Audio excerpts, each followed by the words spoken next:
Vous écoutez La Voix de l'Espérance, une émission qui vous apporte paix, joie, confiance et espérance.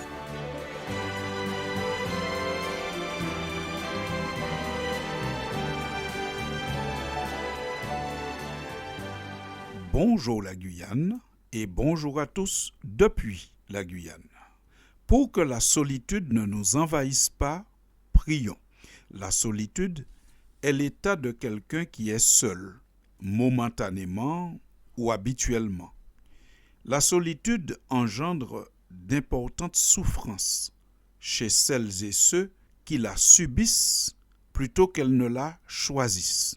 Car en effet, il y a des personnes qui, à certains moments, choisissent de s'isoler un peu, d'être seuls. Et puis il y a ceux, plus nombreux, qui subissent la solitude. Ce n'est pas un choix, mais ce sont les circonstances de la vie qui leur imposent cette solitude.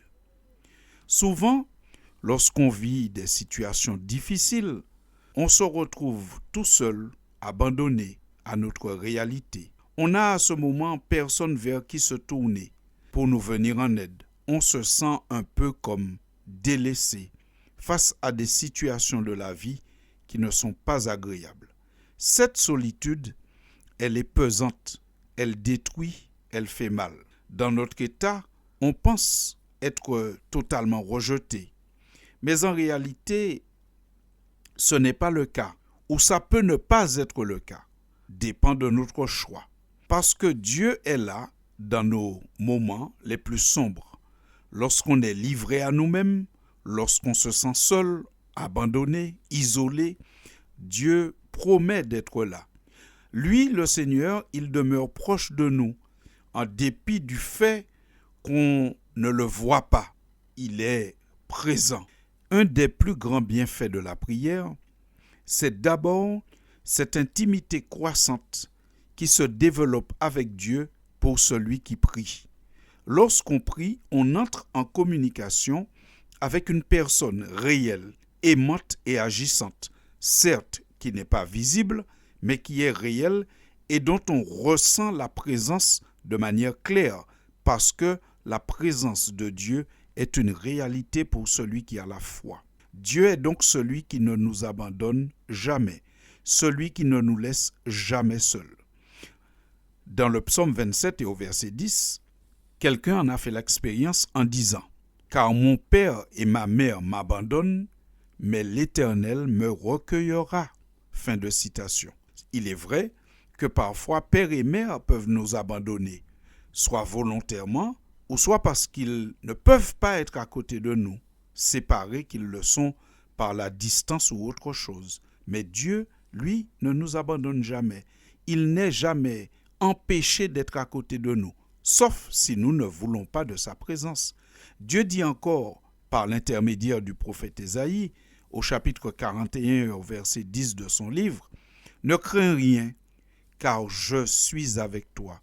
Ne promène pas des regards inquiets, car je suis ton Dieu.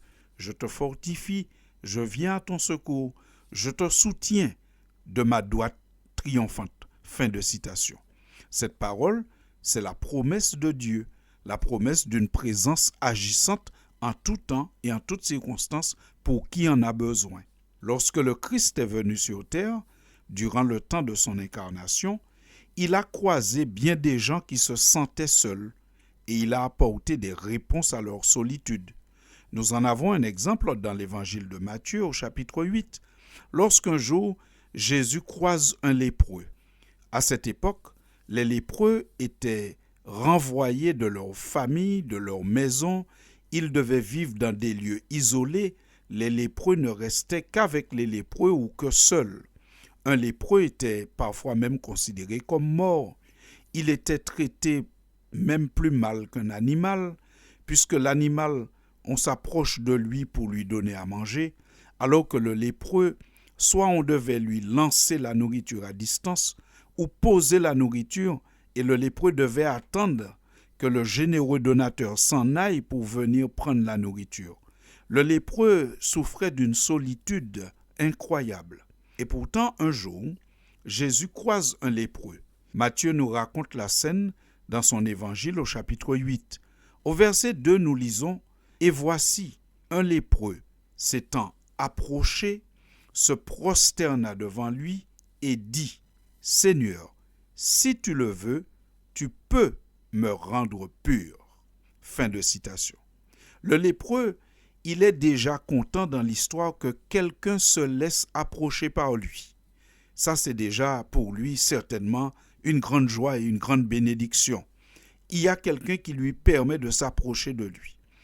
Et ce lépreux, dans sa démarche, il nous montre les 4 clés de la vie de prière. D'abord, s'approcher de Jésus. Le lépreux s'approche de lui. Un peu comme chacun de nous devrait le faire. Malheureusement, il y a des gens qui se sentent indignes ou tellement recouverts de péché ou d'autres choses qu'ils pensent que Jésus ne va pas les accueillir. Alors faux. Jésus accueille le lépreux, c'est un symbole qu'il peut accueillir toute personne qui s'approche de lui, quel que soit ton passé, quel que soit ton présent, quelle que soit notre histoire, Jésus accepte que nous puissions nous approcher de lui.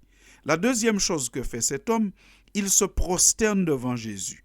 Autrement dit, il reconnaît sa divinité, sa grandeur, sa majesté. Il reconnaît que lui est dans le besoin et que Jésus, il est capable de répondre à son besoin. Se prosterner n'est pas seulement une attitude physique, mais c'est aussi une attitude mentale et intellectuelle. S'incliner devant Dieu, reconnaître sa grandeur et qu'il soit capable. Il en témoigne encore quand il appelle Jésus Seigneur.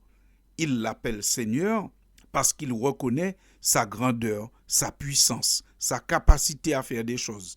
D'ailleurs, il dit à Jésus, « Tu peux me rendre pur », alors que à cette époque, on savait bien que c'était une maladie incurable. Il n'y avait pas de médicaments pour les lépreux, mais pourtant il dit à Jésus, « Tu peux me rendre pur ». Par ces paroles, il reconnaît la toute-puissance de Dieu, celui qui est capable de tout là où les hommes ont échoué. Mais il ajoute dans sa prière, et cela c'est le 4e point, « Si tu le veux ».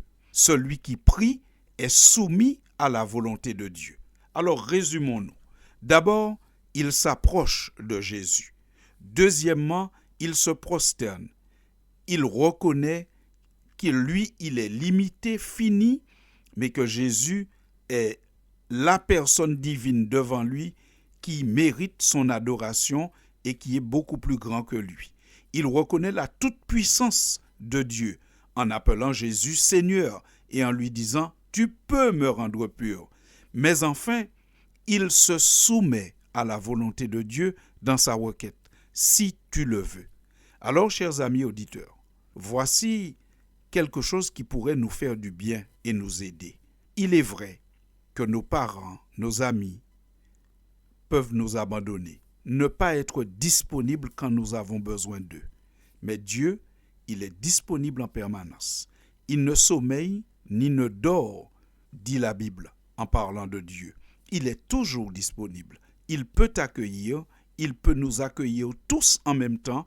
Il a cette capacité d'écouter sur plusieurs lignes en même temps et de ne rater aucun appel. Donc nous pouvons nous approcher de lui.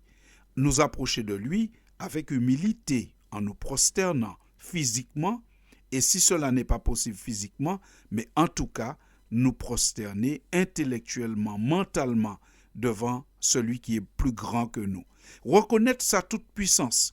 Quel que soit le problème, nous pouvons le partager avec Dieu.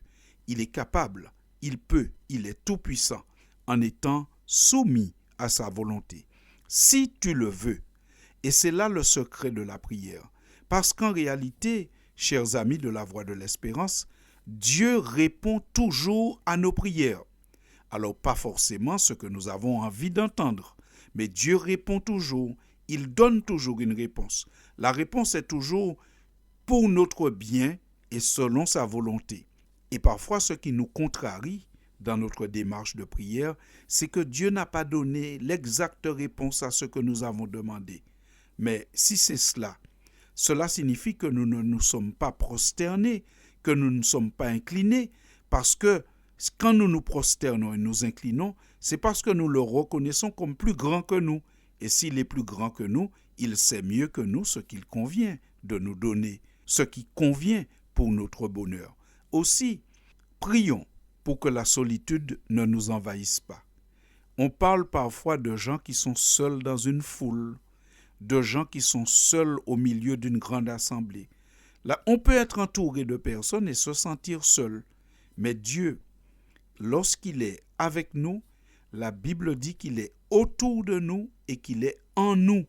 Avec Dieu, nous pouvons vaincre ce sentiment de solitude qui est si destructeur. Prions pour que la solitude ne nous détruise pas.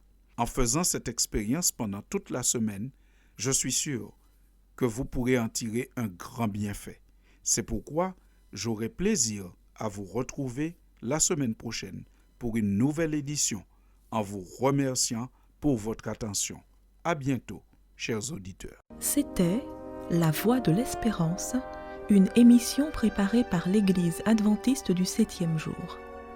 Si vous désirez avoir une copie de la causerie d'aujourd'hui, demandez-la. Elle vous sera donnée gracieusement. Écrivez à La Voix de l'Espérance, boîte postale 169 97 324, Cayenne, CEDEX, ou téléphonez au 0594 25 64 26. Merci chers auditeurs et à bientôt.